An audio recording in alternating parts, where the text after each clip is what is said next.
په عبدالعلي خان سپورټس کمپلیکس چارسده کې د 19 لوبو مقابلې سرته رسېدلي.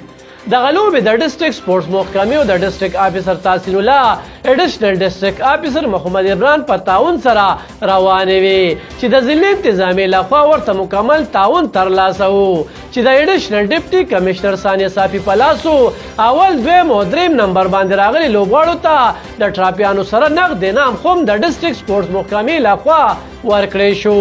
په دغه مقابلو کې د 3000 نه زیاتو لوبغاړو برخه اخیستې وه چې مختلفې لوبې پکې شاملې وې، کومه کې چې بیډمنټن فاینل د پیس کالج او تنګي کالج ترمنځ وشو، تنګي ته یې ماتې ورکړو. تروبال د تنګي کالج او درګۍ سکول ترمنځ وشو چې تنګیوالو دغه لوبه په خپل نوم کړه.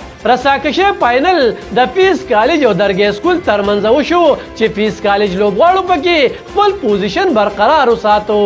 خاکې کې پیس کالج او تنګي کالج فاینل ته ورسېدل چې تنګي کالج پکې ماتې وخوړه. والیبال د تنګي کالج او پیس کالج ترمنځ فاینل ولوبېدو چې تنګي کالج د سنسنیخیزې مقابلې وروسته والیبال په خپل نوم کړو. ټیبل ټینس خو هم پیس کالج په خپل نوم کړو او فاینل کې رزړو لوبغاړو ته ماتې ورکړو.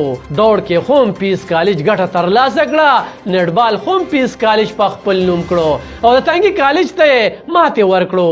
او سکواش کې پیس کالج خپل خریب آی سی ایس ته د سنسنیخیزې مقابلې وروسته شکست ورکړو او پیس کالج د سکواش لوبه خو په خپل نوم کړه. او په دغه ټولو مقابلو کې د پیس کالج یو سکول لوبغاړي سرپرست او د تنګي د جینکو کالج لوبغاړو دویم پوزیشن ترلاسه کړو چې تنګي کالج لوبغاړو ته هیڅ قسم سہولیات نه وو او نه سرکاري سکولونو تیاری کړې وې.